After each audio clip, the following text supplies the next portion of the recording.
Bueno, básicamente, esta es una actividad del Instituto Costarricense de la Aorta. Es un instituto creado para promover la educación y la promoción en lo que son las enfermedades vasculares y relacionadas específicamente con la aorta. Tenemos el placer de empezar con esta primera actividad avalada por ESELA. Muchísimas gracias por el apoyo al doctor Carbonell. Y quisimos al conseguir este speaker, el doctor Stephan Haulon, para poder iniciar la actividad. Stephan, thank you so much. It's been an honor for me and for us to have you here. Since I have a problem with the Zoom, I think that we're gonna start with your presentation. Thank you so much for your time, and thank you so much for being here for us. We have a lot of great people in aortic disease from Latin America, Dr. Carbonell, Dr. Cerezo, Dr. Mariano Ferreira, we have Dr. Varela. We have a lot of great people from all over America, and that they are from SELA Society, and they are here to hear you. And well, the purpose of this meeting is how I do it, because like since you are a leader of opinion in aortic disease, we want to know how this is like the new trend of how to deal with aortic disease, and we want to hear from you how you deal with this stuff. Okay. Jesus, thank you very much for your invitation. I'm very happy and honored to be here, and with such a great panel. I'm happy to see all my friends. Unfortunately, we are far away, and I'm not sure when we will see each other, but I really hope that you and your families are doing well. You know, it's a very difficult time, and but the good thing is with those webinars, we can connect and we can share our experience, and this is what I'm going to do today. I'm going to share my screen now. Jesus, can you confirm that? Yeah, you're sharing your screen. Okay, very nice. So you asked me to share my tips and tricks on the T-Branch treatment for complex aortic aneurysms, and I'll be very happy to do that during the next 45 minutes. This is a couple of members of my team that help me every day to perform those cases. These are my disclosures. So you know that I'm a consultant for Cook, that is the manufacturer of the T-Branch. You will see a lot of images using the Discovery hybrid room from GE Healthcare, and I use mostly Bentley bridging stents, and all those are have conflict of interest with those companies. Now I have another conflict of interest, as I'm the current president of the European Society for Vascular Surgery, and I would like to inform you, just in case you are not aware, that the annual meeting has been cancelled due to the COVID situation, but that we are running an ESVS month starting end of September for 1 month. We will run webinars twice a week with a great scientific program. Now, this is what we are talking about today, the T-Branch Endograft. It has been designed to suit a wide range of thoracoabdominal anatomies, and it is a modular system. This is just one example of a T-branch case. You can see the 4 branches that are perfusing the visceral arteries, celiac trunk, SMA, and both renals. For those of you who are not aware with the design of this endograft, a short summary, you can see here proximal 34 millimeter diameter. you have a taper of the endograft at the level of the branches. The branches are inner outer branches. So half of the branch is inside the endograft lumen, half is outside. And you can see that the taper is made in order to have room to work and to get access to the renals once you have accessed the branches. The celiac trunk branch is at 1 o'clock and the SMA branch at 12 o'clock. And those two visceral branches are 8 millimeter large. And then you have two renal branches, one at 10 o'clock on the right side and one at 3 o'clock on the left side. And the renal branches are 6 millimeter large. And you can see that the distal taper is at 18 millimeter.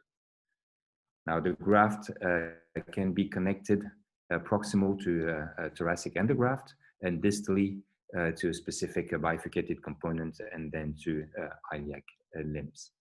And of course, you need bridging stent to get a seal from the branch to the target vessel. And the bridging stent need to be covered bridging stent. And this is part of the discussion that we can have later on, but we now have a lot of options as bridging stent. We have balloon expandable covered stent and self-expandable covered stent, and new generations such as the B-Graft Plus or such as the VBX are now available, and they've been designed for branched endografts. Now the T-branch perfectly matches this type of anatomy when you have all target vessel looking downward. And obviously in those cases, when the renal artery look downward and the SMA and the celiac trunk also, it is a perfect match. And this is how the procedure is performed. You can see a lot of markers on the endograft. You have anterior markers, 3 vertical markers here, which are anterior, and a tick marker here showing you that you are not upside down because the short limb of the tick is on the right side. Now you have markers at the level of the branches, 3 proximal marker inside the endograft and 2 distal marker at the distal edge of the branch outside the endograft. And you can see the way the IFU they describe this technique. You come from above, and usually I use 2 different sheaths, first a 1245 and then an 890 sheath. The 890 sheath tracks over a Rosen or Emplatz wire that is positioned in the iliac. If you have a very difficult anatomy, you can use a 018 wire that you through and through from the femoral to the axillary in order to keep everything stable. And with a parallel wire and catheter, you access the branch and then you access the target vessel. Now, this is a completion angio. In such a case, you can see 4 branches are nicely perfused. You see the aneurysm is excluded, and this is confirmed on the post-op CT here. And you see the bifurcated component with the iliac limbs. Let me show you the case of a type 5 tender 8 centimeter thoraco-abdominal aneurysm that we treated with a T-branch. You can see here quite a challenging celiac trunk. To get a proximal seal, we first had to implant a thoracic endograft. At the time I made this video, I was routinely using the TX2 device, and now I'm more using the alpha thoracic. And this is an important, whoops, sorry. This is, oh, I need to go back. Sorry, everything is going wrong. Let me go back.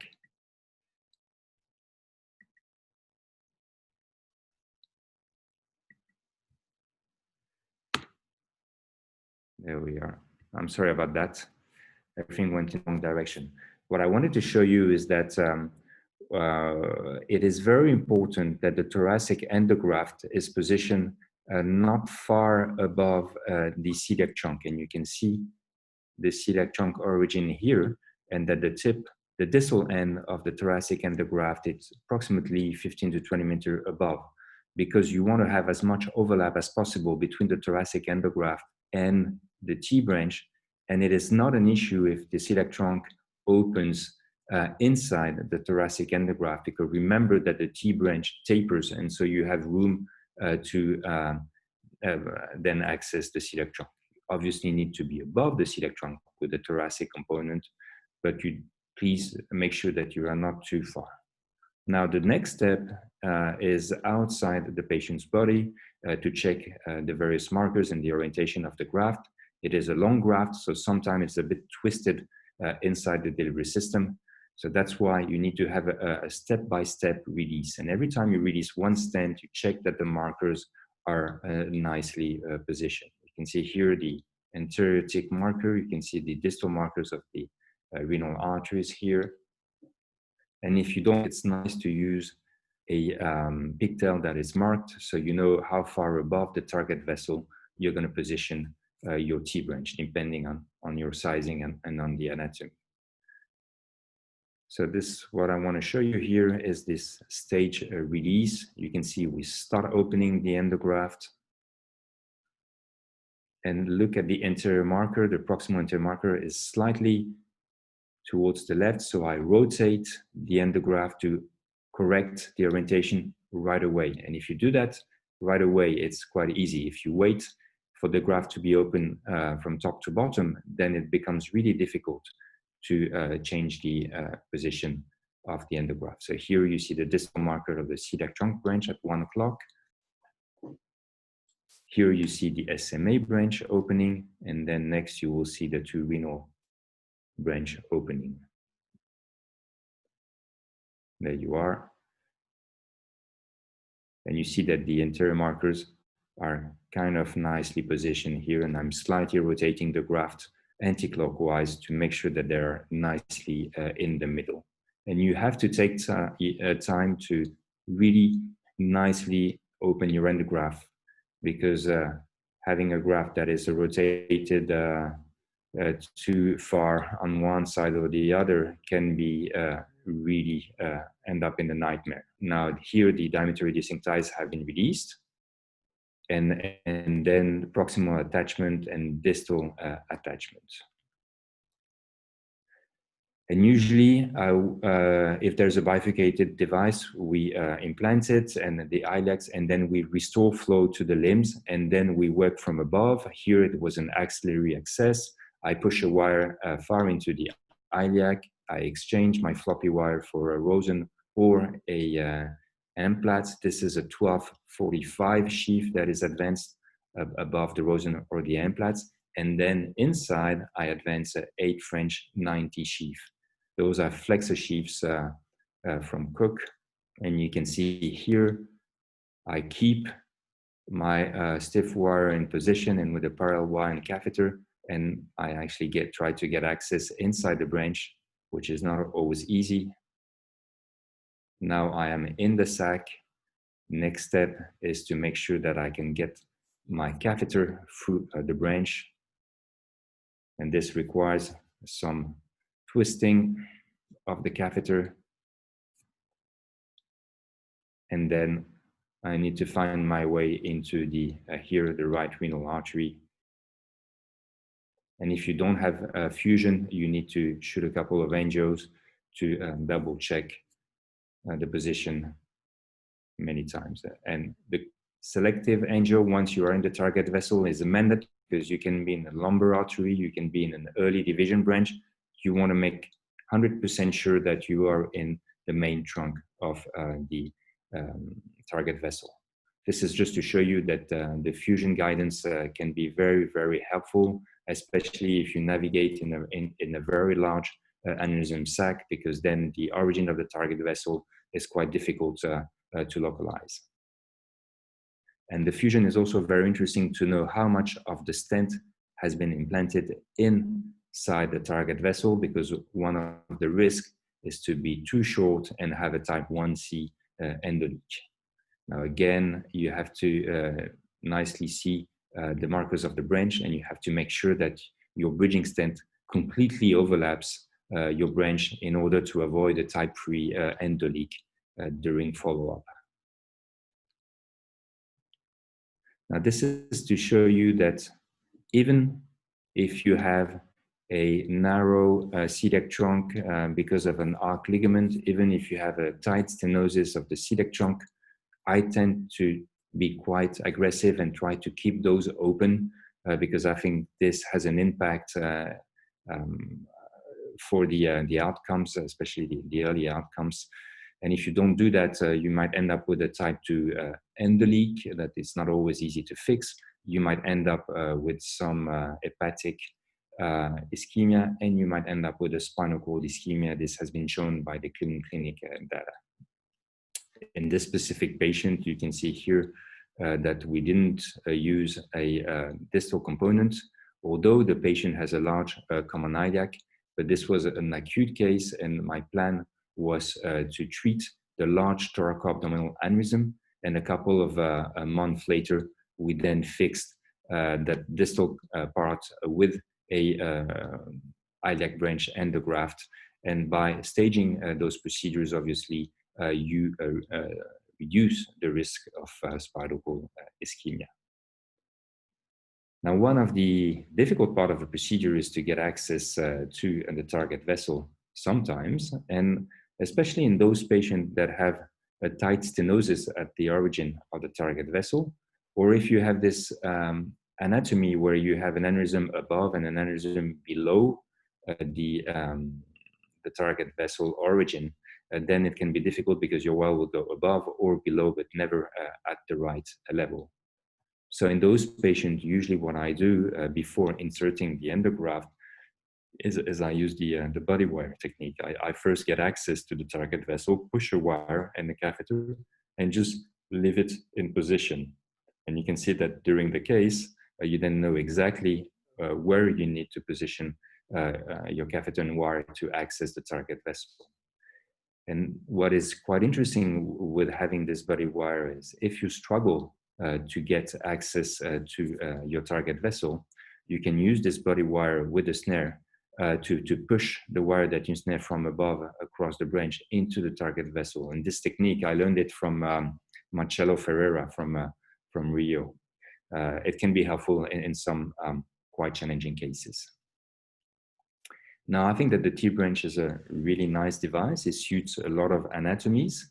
It is obviously the only option when you have an acute thoracoabdominal aneurysm to fix, but it is not always the perfect option, and it doesn't match all anatomies. So there's a balance between using an off-the-shelf endograft and using a custom-made device, what we call CMDs. And obviously, in this patient with small renals that are upward, a downward branch is not the ideal configuration. So if you're not in an acute setting, if you have time for a custom-made device, then for this specific anatomy, this patient was treated easily with upward branches for the renals, whereas in those cases where you have a narrow lumen at the level of the renals, having fenestration is also a good option. So this is one of those cases where I designed an endograft with 2 branches for the visceral arteries and 2 fenestrations for the renals. And you can see here the result in such a patient with the 2 renal fenestration perfusing the kidneys and the 2 branches to the visceral arteries. Another example with 2 helical branches for the visceral arteries and 2 fenestrations for the renals. And this was an off-the-shelf design from Roy Greenberg. The idea was to adapt to most patients' anatomies. Now, let me now talk about the T-Branch in dissections. And we are treating more and more of those acute chronic dissections with ruptured or tender aneurysms or with thoracic pain. So in those patients, the procedure can be quite straightforward if all target vessels are perfused by the true lumen. There's one risk that I just wanted to share with you is the risk of having a branch opening in one of a large communication tier above the visceral arteries, and then not having access anymore to the origin of the target vessel position inside the true lumen. So that's why, if again you have time, or if you can have such a device off the shelf, for those patients, it is quite safe to have preloaded wires through the branches. And you can see the system that we're using with branches through all preloaded wires through all the branches. And you can see that all those preloaded wires the top into a sheath that will be extracted from an axillary artery. This is such a case in a chronic dissection. You see I'm starting the procedure by occluding the IMA, occluding, I think, a polar renal. Here I have access the false lumen, and I'm occluding the false lumen at the level of large lumbar arteries. But this is not the right way to do it. Here I'm pushing a long course. I think the best way is to selectively get it into those target vessel. You can see access from the right axillary here, and with the snare getting a through and through wire. This is over the through and through wire, the thoracic component that is released, again, not far from the celiac trunk. A 1245 sheath. So for those TPDS, so for those preloaded cases, I think it's nice to use the Gore 1245 sheath because it doesn't leak at the level of the valve. You can see now the T-branch with the preloaded wire, which is advanced over this through and through wire.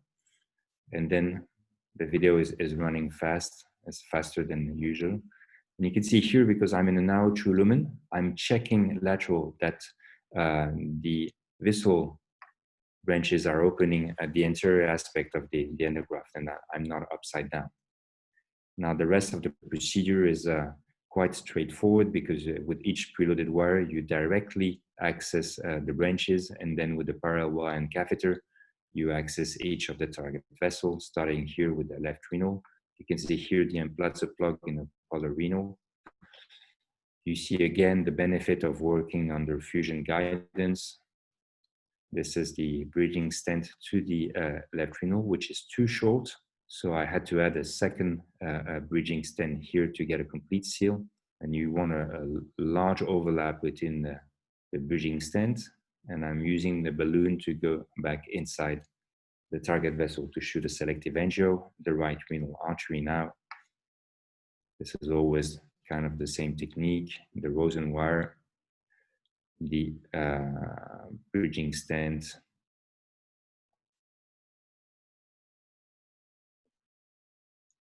and then I think probably a selective angio here. There you are. Access to the SMA, the Rosen wire, I think this is a balloon expandable bridging stent again. I'm pushing the sheath while deflating the balloon, and then access to the celiac trunk. Obviously, this is a short version of that case. Again, making sure I have a full overlap with the branch, and with the celiac trunk, I did a selective angio to check that I was not going beyond the bifurcation.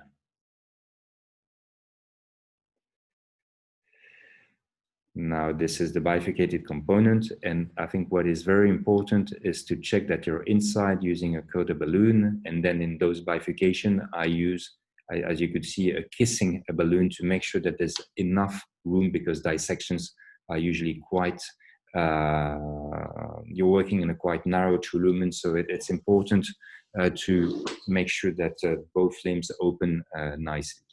Now, this is the result in the specific case.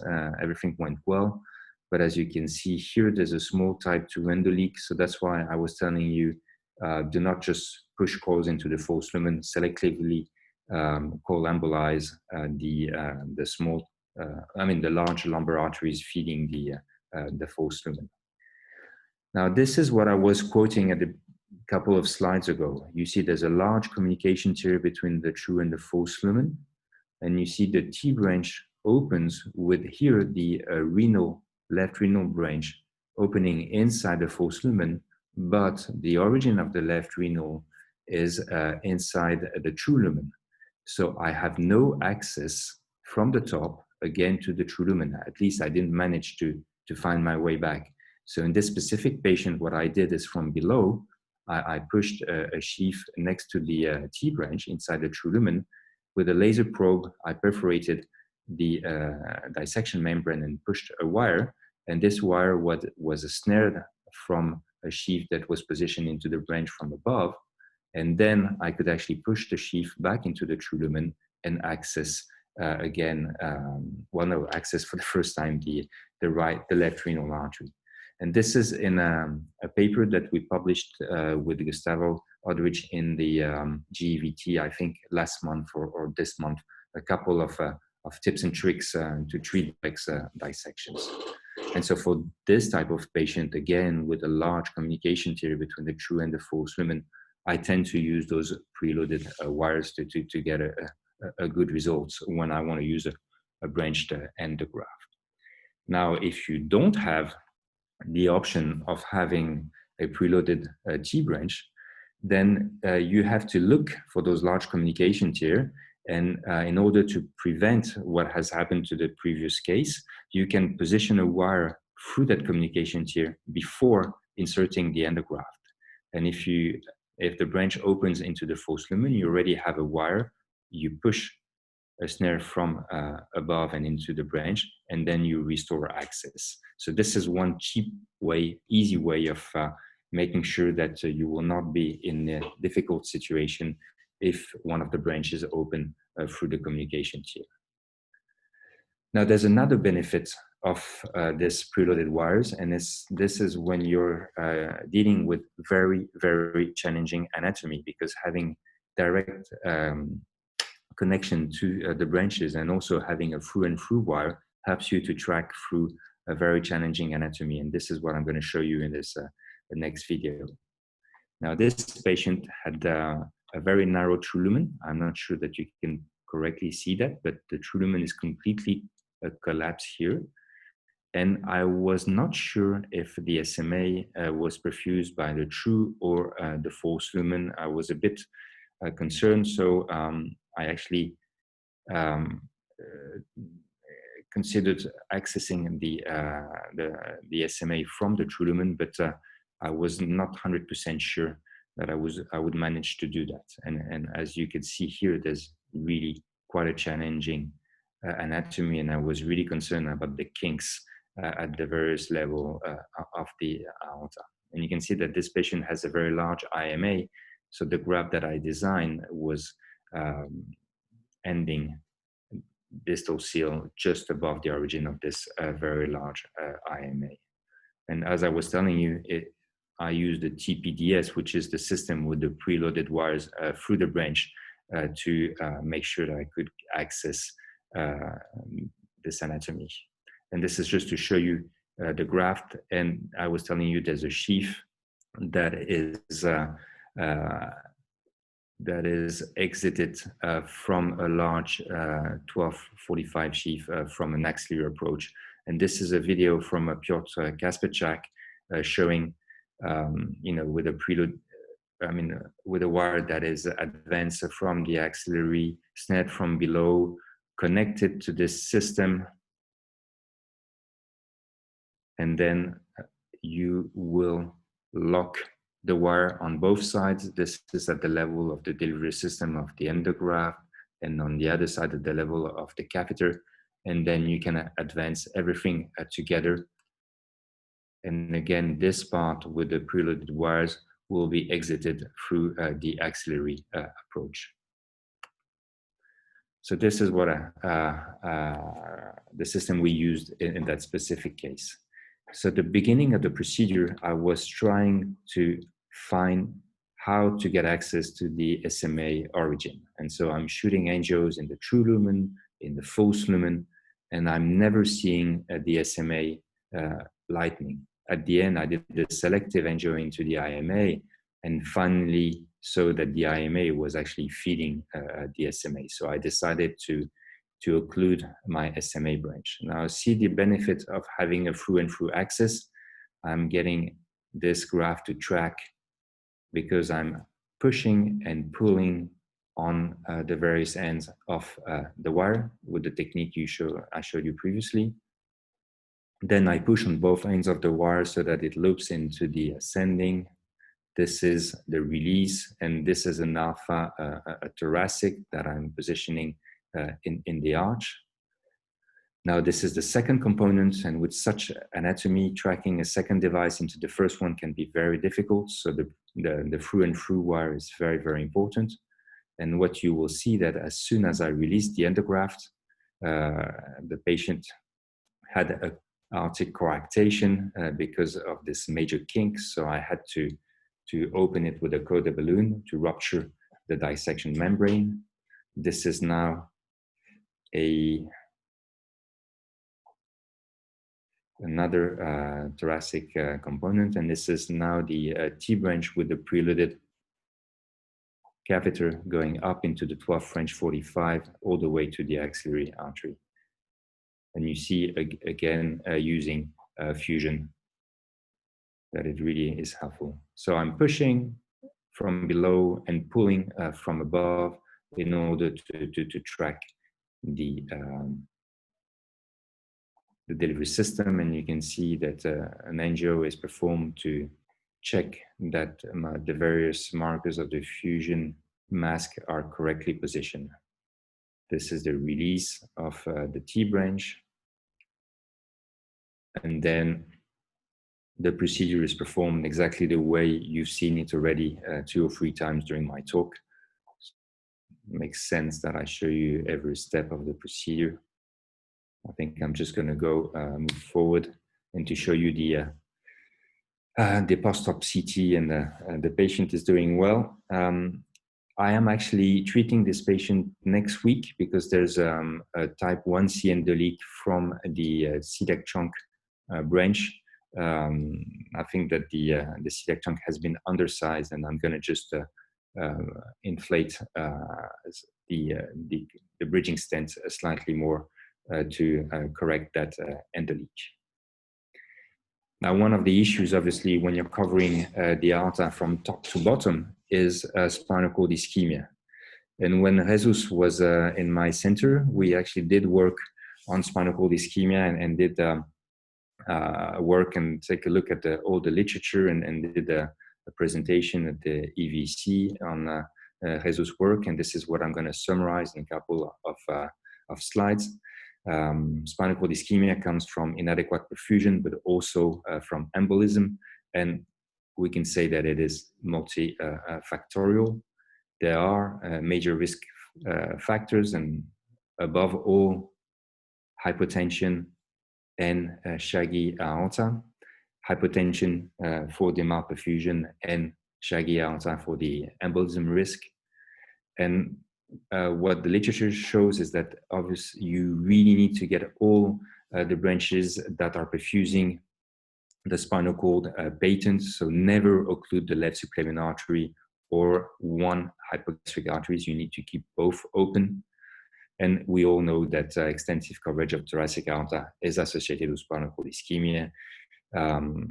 Also renal failure and PAD have been depicted as risk factors for spinal cord ischemia.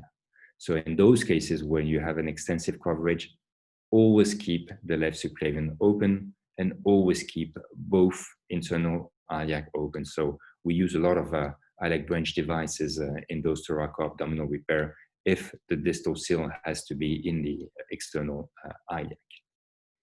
Now, what is very important also is to have dedicated protocols. Our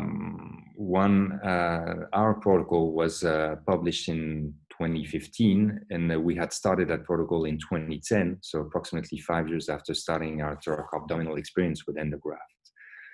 One of the important features of the protocol is that we withdraw the large sheath as soon as possible, especially in the T-branch cases, in order to restore flow to the pelvis and to the lower limbs whenever possible. So we will do all the aortic procedure, restore access to the lower limbs and the pelvis, and get access to the branch from below once flow has been restored. Now, this is more for our anesthesiology team and ICU team. We need to optimize oxygen delivery to the cord with an aggressive blood and platelet transfusion. We always have a goal of keeping the hemoglobin above 10 or 11. We keep always the mean arterial pressure above 85 and the systolic pressure above 130. And we are quite aggressive with CSF drainage. Now, by applying this protocol, we significantly reduced our spinal cord ischemia rate, looking at all our thoracoabdominal cases, and specifically when looking at our type 1, 2, and 3 group, you can see that the spinal cord ischemia rate was nearly 25% in our early experience and went down to 2% in the latest experience group, comparing 24 and 95 patients. This was published again in 2015. And since then, we've been applying this protocol, and our latest publication show a spinal cord ischemia rate that is lower than 5%. And obviously what I call spinal cord ischemia is any type of deficit of the lower limbs. It is not only paraplegia. I'm talking about any type of deficit of the lower limbs. Now, I was talking about the CSF drain. When do you want to position the drain? Is it the day before surgery, the day after surgery? The problem is if you do it the day of the surgery, if there are issues to position the drain, if there's any bleeding, then you might cancel the case. But by doing it the day of the surgery, you reduce hospital stay and the ICU stay, because usually once we position the drain, we keep the patient inside the ICU. But what I want to tell you also is that there are a lot of complications from CSF drain, and you can see that in literature it's been registered at 6.5%, evaluated at 6.5%, which is, I think, a low version, and because this is not something that everyone is looking for, and people are not always eager to publish on complication, especially in CSF drainage complication. But I think one way of lowering the complication rate is to have a fully automated CSF drainage, because what you want to do is know how much you drain at which rate and which pressure. And I think, again, this is one way of reducing the complication rate. You will not exclude them, but you will reduce them. You will avoid coming back the day after the surgery into the ICU and seeing that the drain has been clamped for all night, or the opposite, see that you have 600 cc's in the drain, which obviously is associated with a lot of major complications. So I would clearly recommend using one of those systems if you do CSF drainage. What we have learned is that staging is mandatory and has been one of the game changers, especially and exclusively for type 1, 2, and maybe 3 thoracoabdominal aneurysms. And the way you can stage is either to do a two-step RT coverage, which is my preferred option. Others use the temporary aneurysm sac perfusion, having one branch still perfusing the sac after the repair. This technique, because you have major coagulopathies and you can lose target vessel by doing that. The other interesting technique that we're currently evaluating is stage segmental arterial embolization. In this nice anatomy sketch from Gustav Odrich book, you can see the various techniques.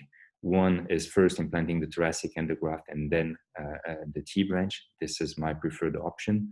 Another one is implanting the thoracic and T-branch and keeping the branch for the celiac trunk open, for example, or one limb, and then coming back later and connecting the branch to its target vessel. Another technique which I was quoting is having a specific branch to perfuse the sac, a posterior branch. You need to come back later and include it. I think that you have to be careful if you do that because just putting an emplaza plug will maybe show you that you don't have any more contrast going into the sac, but you still have pressure transmission. And this is one of those cases that we performed, staging. First stage with the thoracic part with the left subclavian artery debranching, and then the second stage was the FEVAR. And so the patient had a prior aortobiiliac repair, so the patient has now a full metal jacket and had no spinal cord ischemia because we staged the repair.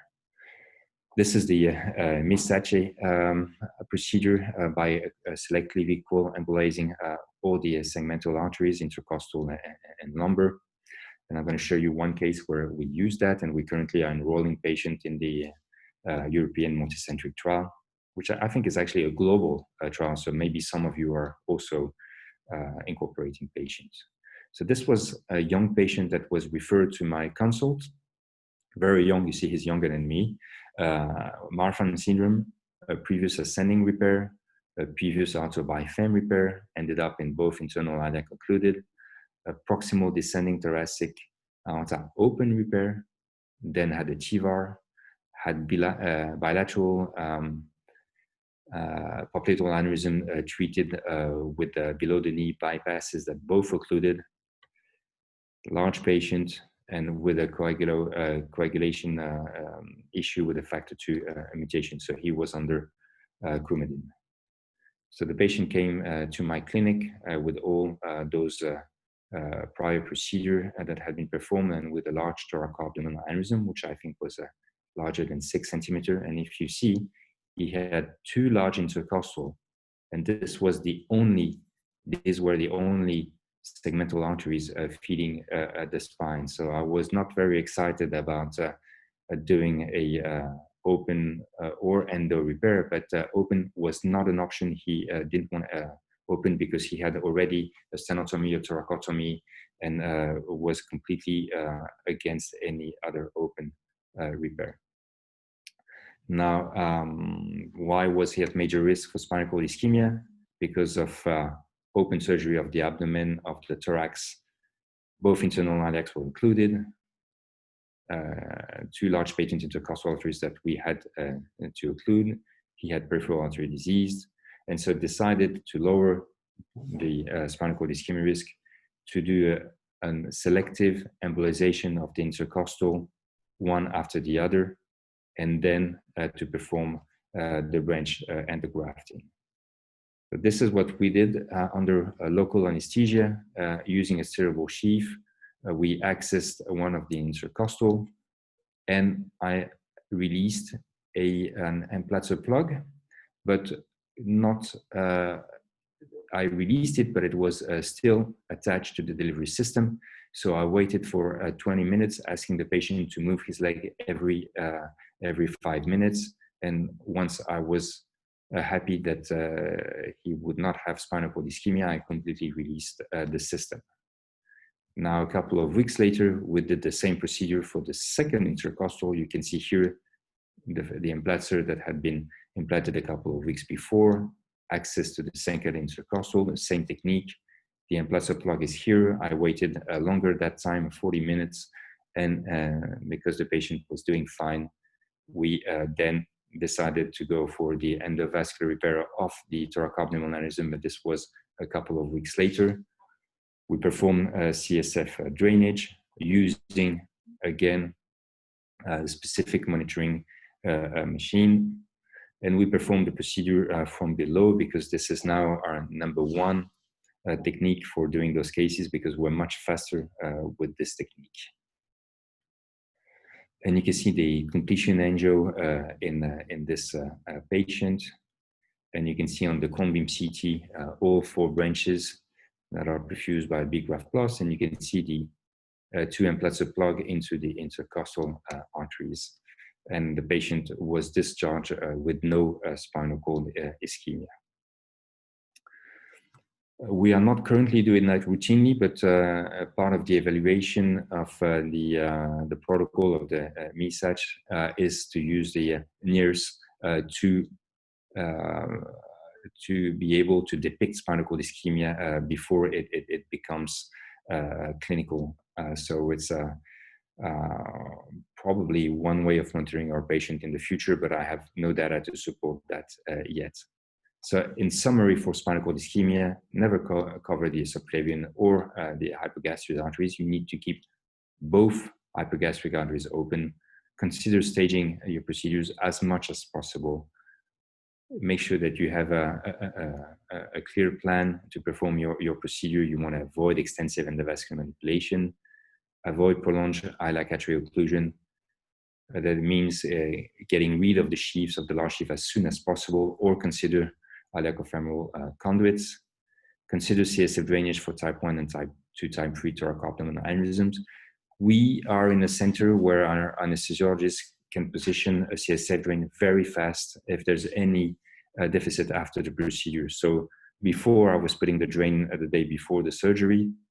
Now we awake the patient on the table, and we check every 20 minutes that he's moving his legs, and if there's any issue with position CSF drainage after the surgery. So it's not anymore a preventive, it's therapeutic drainage in my center.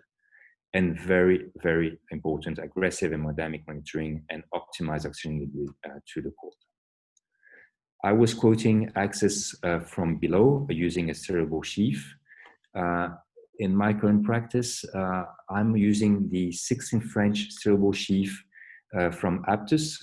It is the one that comes with the endo anchors. The steerable sheath, I'm using it alone. I think it's quite expensive, and so there are other ways of performing those procedures. And my friend Thilo Kolbe from Hamburg published recently a paper showing that you can make a homemade steerable sheath with a 1245 flexor sheath. And so if you're interested in that, you might want to look for his case report. Now, this is one patient that I treated completely from the groin, and you can see that he had a prior elephant trunk repair. This is the T-Branch, and this is the distal component, and this is what I wanted to show you. The steerable sheath is advanced through the groin and position just above the branch. Then you push a wire into an aneurysm sac. Once you are in the sac, you can position the branch really at the origin of the branch. And then this is access to the celiac trunk in this patient. Now, the same is performed for the SMA. And with those large sheaths, 16 French sheath, you have full control, and which is actually quite easy. I'm in the SMA now. Here is the right renal artery, again from below. And remember that the T-branch tapers to 18 millimeters. So you want to use the small version of the steerable sheath, which is a 22 millimeter curvature tip, because the large version is a 28, and you cannot use it in a T-branch. Well, you can, but then you need to keep it quite far above the branch. And you can see here the completion angio in that patient really did well. So I told you those are, I think, easier procedure from below.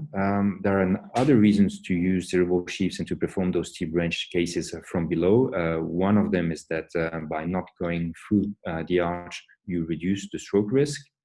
And also by doing everything from the groin, you protect yourself from X-ray radiation, because having the shields above and below the patient from below is easy from the groin, whereas when you work from the axillary or the arm approach, you are not always in a position where you protect yourself nicely. You can use the T-branch in pararenal aneurysm in acute cases where you don't want to wait for a custom-made fenestrate endograft. And you can see this patient, which was a 65-year-old patient with a 100 millimeter tender aneurysm. I didn't want to wait for a custom-made device. He was morbidly obese and with COPD. And so we decided to treat him with a T-branch. Which worked out well. A couple of things that are important. You really want to have branches with a high radial force, because there's going to be a conflict between the endograft and the bridging stent, because the lumen is quite narrow. here, and the other issue is that you're covering much more aorta than you would need to. So I'm not really recommending using the T-branch for para or juxtarenal aneurysms, but in that patient, it actually turned out to be a good option. And you see 6 months later, the aneurysms are already shrink by 10 millimeter. Again, this is what I'm showing you is, do you have high radial force for the branches if you want them to keep open, and quite an aggressive coverage of the thoracic, distal thoracic aorta here. So for those patients that are not suitable for open, that probably should not have a T-branch because you're covering too much of the aorta. And that are urgent cases, you cannot wait a couple of weeks to get your fenestrated endograft. For those specific patients, my favorite option is the in situ laser fenestration.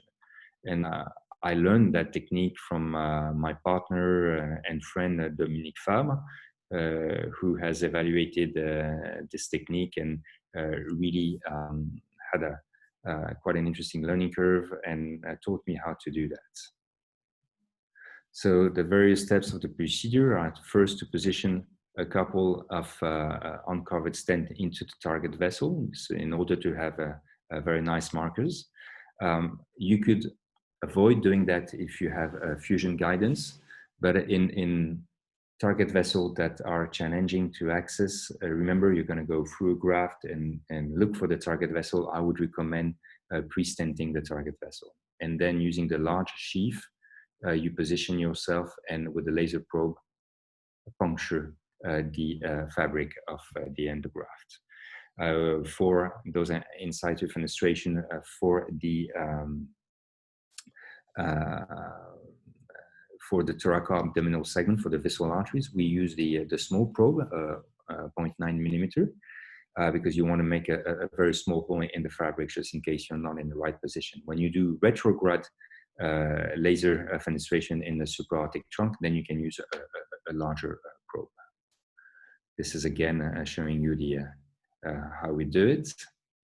And I think what is very, very important is to have two orthogonal views to make sure that your steerable sheath is nicely positioned here at the origin of the stent, and here lateral. You can see that the greater curvature of your steerable sheath is positioned at the middle of your stent, because you want the laser probe to perforate the dacron in the middle, obviously, of the lumen of the stent.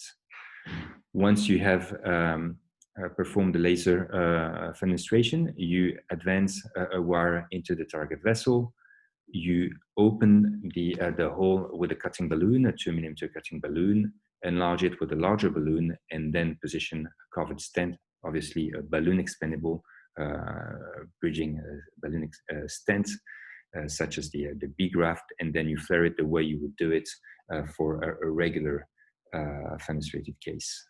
This is a summary, once again, of the various steps of the procedure. This is one of the first cases I think Dominique treated with a laser fenestration. You can see the plan, and this is exactly what he achieved. Very good result, 26-month CT scan, everything looked good. This is another case I did more recently. The patient had a very large penetrating ulcer that was ruptured. Here I'm occluding one of the accessory renal, pre-stenting the right renal artery, pre-stenting the left renal artery, occluding a polar renal, pre-stenting the SMA, occluding the IMA. And then the endograft is positioned just below the celiac trunk here. I didn't need to go further up. You see opening just below. And obviously we start by doing a laser fenestration of the SMA because we really want to restore flow as soon as possible into the SMA. You see the 16 French aptus sheath. Look for the laser probe here that's going to pop into the stent. Here it is. Pushing the 018 wire This is the cutting balloon. And then this is the bridging stent that is positioned into the SMA and the selective angio. The left renal artery, again, you will see the laser probe pop into, here you are, into the lumen of the left renal, and the various steps that I have already described: selective angio, right renal artery,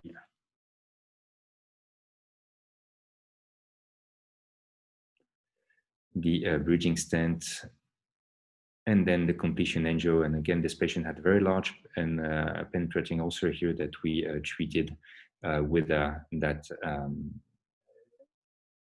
in situ laser fenestration. This is just to show you that we perform a cone beam CT at the end of all our cases to make sure that the target vessel and the bridge are nicely perfused and that the bridging stents are nicely open. Let me show you another case, which is an interesting case because it combines a lot of different techniques. A patient that came with a very large tender aneurysm following a type 1A endoleak, a patient that had been lost to follow-up. He was successfully treated with laser fenestration. The result was perfect, excluded aneurysm. The only problem is that 2 years later, he came back with a very large symptomatic 90mm aneurysm above the repair. The left renal stent had occluded.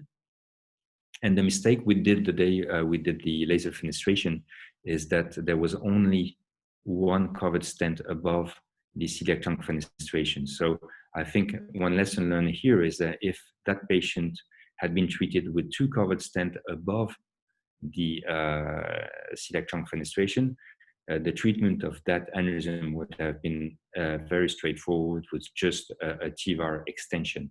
But because there was no possible seal with a simple TEVAR, the only option to treat that patient, again, it was an acute case, was to use a T-branch. And you can see that I pre-catheterized all those branches and re-balloon all those bridging stents to flare them as much as possible to make sure I had enough room. But because the T-branch is really tapered at the level of the visceral aorta, I actually had enough room to access those target vessel. And this is a couple of images from the procedure. You see there are a lot of markers. I'm through the celiac trunk branch here, trying to get access into that bridging stent and then into the celiac trunk. This is access to the right renal artery here. And I think that here I have the post-op CT, the first failed endograft, then the homemade, the in situ, laser fenestrated endograft, and then the T-branch inside it. So probably if that patient had been treated in the first place with a 4-vessel fenestration endograft with 2 proximal sealing stents, his follow-up would have been much easier, and the secondary procedure straightforward if required. We also performed in situ for acute arch cases, but we have off the shelf also the branch endograft, so we do not use them very often. The issue with those is perfusion to the brain, and so you need this monitoring, and we also use a shunt with from the carotid to the groin when doing those procedures. And we have evaluated that, and this is a paper that was published earlier, I think this year or last year, in the European Journal of Vascular and Endovascular Surgery in 100 patient, 102 laser fenestration. Again, I want to make sure that the message is crystal clear. This is a bailout option, and those patients that are unfit for open surgery, that should not have a T-branch, and that cannot wait for a custom-made device. It is an off-label technique. Use it in elective cases. but is interesting in acute cases for juxtapyramidal aneurysms. No approach is required, and pre-stenting should be considered. Now, looking at all my presentation, I think that all those T-branch, fenestrated, laser should be performed in high volume centers, performing both open and endovascular techniques. Although I'm considered an endomaniac, I think that some patients are better treated by open surgery, and you have to have you need in your team patients that are very skilled with open and others very skilled with endo. T-branch is a very nice graft, but it requires large experience with iliac branching and fenestrated endografting prior to performing a T-branch if you want to make sure that you will have a high rate of technical success. Don't forget that you have custom-made design that have great result as far as survival and branch patency are concerned. Obviously, if you're pushing the envelope with a T-branch in an acute case, you cannot expect to obtain as good as a custom-made device. But it's a very helpful option in many acute cases. Don't forget the SVS month. Thank you for listening to this long talk, and I will be very happy to answer any question. Thank you so much, Stephan, for, well, it was a really good presentation, and well, thank you for the how to do it laser fenestration. That was an add-on. Okay. Oh, we have a lot of questions here. The first question that we have is from Dr. Jael Pitti. He says, if you have visceral stenosis in any vessel, when did you recommend make the angioplasty for the vessel, or what do you recommend? So usually I don't like to do an angioplasty prior to performing a fenestrated or branch repair, because I'm always concerned about having a dissection or having an issue that I might struggle to fix.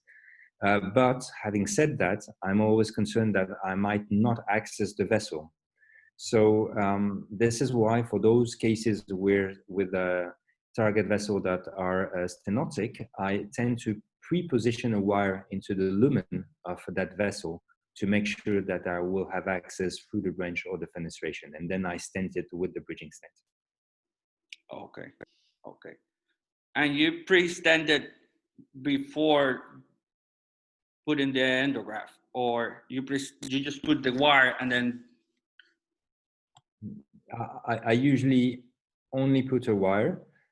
Except for the my bonus laser fenestration presentation, you could see that it's very secure to pre-stent the target vessel. The idea is to really have a fixed marker to nicely position the steerable sheath.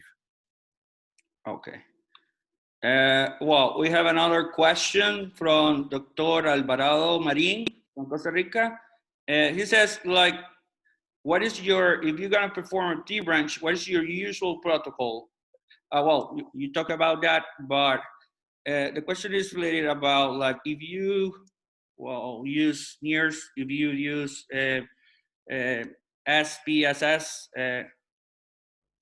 like so right now for an elective T-branch case, like, what is your normal protocol for protecting about the CSF drainage, about the monitoring during the surgery?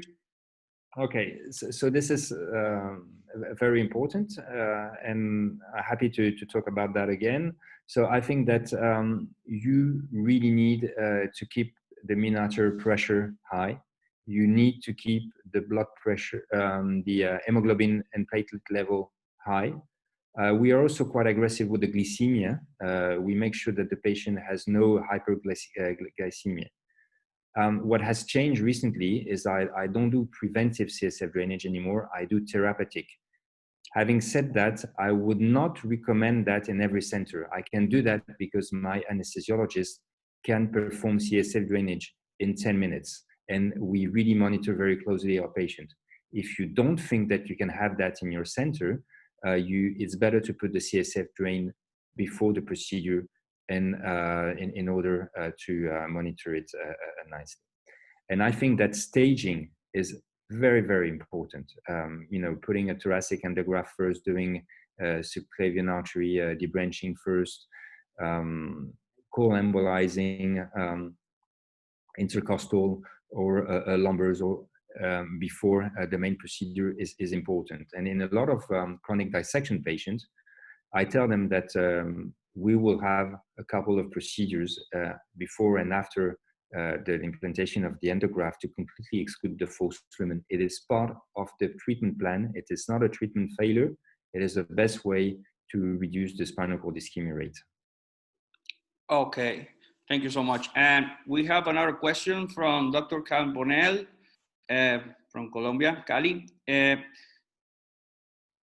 Well, it seems that you use a lot of BGRAP Plus for the branches. Like, he wants to know in which cases we'll use BBX or BGRAP Plus when you are doing a T-branch or B-bar, whatever, F-bar. Sure, sure. And this, I think, is an important point because we now have new bridging stents available, and which one to choose, I think it's very important. So I told you that the BGRAF Plus is my favorite option. I don't have access to the VBX. It's not for sale in France. I have used it as part of a protocol and was very happy with it. But my favorite stent when doing a branched endograft, if the renal arteries are upward, you know, this is what I was showing you, because the branch is going downward and then the renal artery is going upward. In those specific cases, I love to use the Viaban. I think the Viaban is adapts really well to this type of anatomy. You have to be careful if you use the Viaban because you're going to go through a large sac to have the sheath going through the branch, through the renal branch all the way to the origin of the renal artery, because otherwise, when you're going to start releasing the Viaban, it might collapse on itself. Okay, because inside the large sac, the wire that is used to release the Viaban can straighten everything and get the Viaban back. So it's a great stent, a great bridging stent, but you need to learn how to do it. So I think my take-home message here is, when you use the Viaban, make sure you have the sheath all the way to the origin of the target vessel. And then it's a slow release, slightly release the Viaban, then get the sheath back, and release the Viaban and the sheath back. Otherwise, the BGRAF Plus, in most cases, is quite straightforward because it's a balloon expandable, inflate, deflate. You have to make sure that once, before starting deflating, start pushing on the sheath. So when you deflate, the sheath just tracks nicely into the target vessel. Okay, and we have another question that is related to what is, when you're positioning the T-branch, what is the minimum or recommended diameter or length to, you know, before the origin of the vessel that you normally use? 20, 40? That is the question. So are you talking about the lumen at the level of the branch, like for the region of the branch and for the region of the vessel? So I think if we're talking about how large is the lumen at the level of the branches. No. It's like when you're positioning the T branch, how large is the distance, the recommended distance between the top, the beginning of the branch and the region of the vessel? Okay.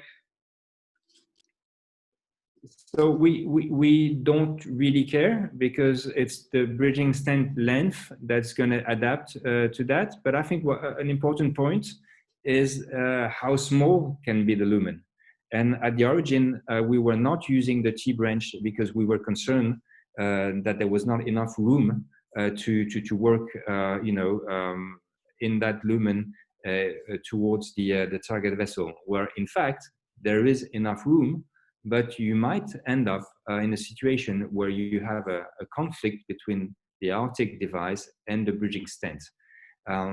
So you have to be careful, and you have to use, I think, either balloon expandable bridging stents to make sure that the branches keep open, or you have to reinforce a self-expandable bridging stent if you want to avoid them to collapse.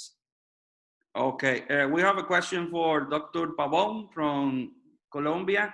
He says, well, when you're doing laser fenestrations, you have a higher rate of endoleak because the laser fenestration is not reinforced. How you handle with that? This is a very important point.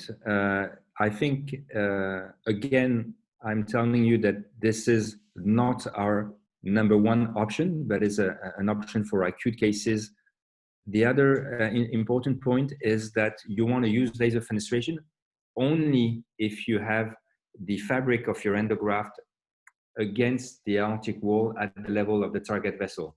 That's why I think it's a very good option for juxtarenal aneurysms or for type 1 endoleaks following a prior EVAR, but it is not a good option if you have an endograft in the middle of a large sac. I fully agree with him. You will end up with a fabric tear during follow-up. So this is something we have learned, and so we really restrict. We were using more the laser fenestration before having access to the T-branch. So now thoracoabdominal cases, we use the T-branch. Juxtarenal acute cases or short neck, we use the laser fenestration. Okay, Stephan, with the T-branch, like, what is your view about, like, in future, like, off the shelf, like, since this technology is not available for everybody, and for example, here in Latin America, we have like a delay in custom-made devices. Like recently, here's a paper about the outcomes compared custom-made versus T-branch in thoracoabdominal, and it seems quite similar for elective cases and even for urgent. Like, would you think that T-branch, like, is gonna make this available for everybody, or you think that T-branch is just gonna be for bailout cases? What is your view about T-branch? Because if you see the aortic world right now, like, there's a lot of off the shelf going on. P-branch for juxtarenal, T-branch for thoracoabdominal, the A-branch for the arch. And what is your view about that? I think it's an interesting point, because it depends really on how fast you can have access to custom-made devices. And in most centers in Europe, I think that it takes about now 6 weeks to have a custom-made device available. So then we are not in the same situation. Now, I think that one of the main issue with the T-branch at the beginning, a couple of years ago, was the number of occluded target vessel, especially the renal arteries, because you were using long branches and with upward renals, and having in mind that at that time, at the beginning of the experience, there were no dedicated bridging stents. I think that we need to reevaluate the results of the T-branch now that we have those very nice new generation bridging stents that have been specifically developed for a branch endograft. And we might find that the results are now quite good and comparable to CMDs. And so if we can show that, then obviously I agree with you. You know, having off the shelf is probably much simpler than going for a CMD. But don't forget that in many patients, you will actually cover more aorta if you use a branch endograft compared to a fenestrated endograft. Okay, we have another question is about when you're dealing with a patient with chronic dissection, what is the minimum diameter of the true lumen that you need to work with the branches? Like, I have no minimum. Even in a completely collapsed true lumen, I now use the T-branch. Having said that, 3 or 4 years ago, for me, chronic dissections were a contraindication. So I've changed my mind. Maybe 5 years ago. I mean, I've changed my mind because we started doing a lot of fenestrated endograft in chronic dissections and now T-branches. And what you have to look at is the maximum diameter of the true lumen. Usually, you know, it's like a French croissant. So you look at the large diameter, not the small one. And this is how large the true lumen will be at the end of the procedure once you have completely excluded any communication between the true and the false lumen. I'm a surgeon, and when I was still doing a lot of open surgery for chronic dissections, the dissection membrane was very thick, and I always considered that it would not move. What we have learned with endo is actually it is thick, but it can move once you have no more pressure in the false lumen. And we have now really a lot of patients that we've treated with chronic dissection. The true lumen was very narrow prior to the procedure. Once you have positioned the TVAR, the true lumen stays narrow because you still have entry tiers below the TVAR. But once you have completely excluded all communications here with the FIVAR or BVAR and with ILEC branch devices, then the true lumen just opens nicely right at the end of the procedure. You can see that on the Conbeam CT. Oh, no, the answer. This is a good one. Why do you prefer the retrograde technique for T-Branch? What is the why do you prefer? It's faster. It's faster, easier, less radiation. It is once you have performed a couple of those procedures, there's no way you're going to come back from above because it's so much easier. We still, in specific patients, come from above, but in my practice now, for the last 2 or 3 years, 90% of my T-branch are performed from the groin. Okay, when you perform from below, do you use axillary or No. brachial? From above, you mean? Sorry, when I perform from above, axillary. Okay. So we've learned from our colleague from San Rafael in Milan how to do that percutaneously, but I learned that at the same time I was starting to do my procedures from below, so I've actually almost stopped doing it from above. But you can actually have a percutaneous access of the axillary artery, which is quite nice. There's a small learning curve with that, but it works nicely. We have another question is for laser fenestration. It says that you can do this inside fenestration with needle technique or re-entry devices. It is more difficult. The nice thing about the laser is that you just position that small probe at the level of your endograft wall, and you press on the pedal and it just pops in. So there is really, because the problem with the needles, it really is more cumbersome, and it's difficult to be very precise because usually when you start pushing, everything goes up. So I would not recommend using the needle, but I'm sure that it can work. Okay. You said about the cerebral sheet for the cobble. Also, there's a lot of cerebral sheets like Fustar or Agilis that you can use and become quite available. I learned that from the guys from electrophysiology that they use a lot of cerebral sheets, and then we started using them. But I think that going from below is a really good option. What do you recommend if somebody do not have fusion and he wants to do a T-branch with a retro technique? I think that when you don't have fusion, you need to keep a picta catheter inside the aneurysm sac. So I think this is important in order to always be able to inject contrast to check where the origin of your target vessel is. The other option is to pre-position wires from below inside the target vessel prior to opening the endograft. And I agree with you, there are a lot of cerebral sheaths, and we still don't have the ideal one, but a lot of companies are working on that. And I was just showing the one I use, but there are many other options. Okay. Well, Stephan, thank you so much. I really appreciate your time. It's been an honor for me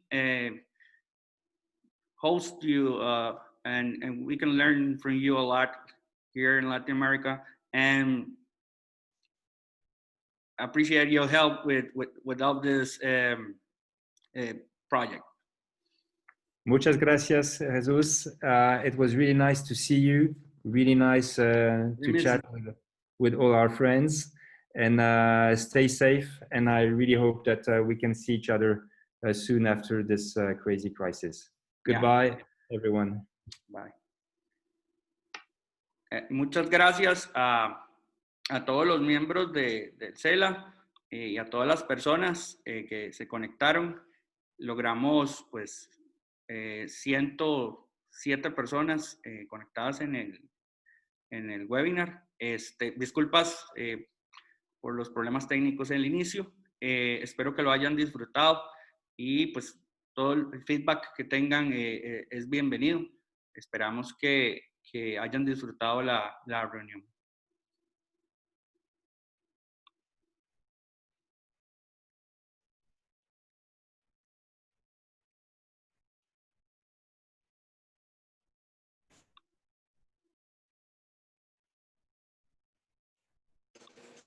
Muy bien, Jesús. Felicidades. Gracias, doctor.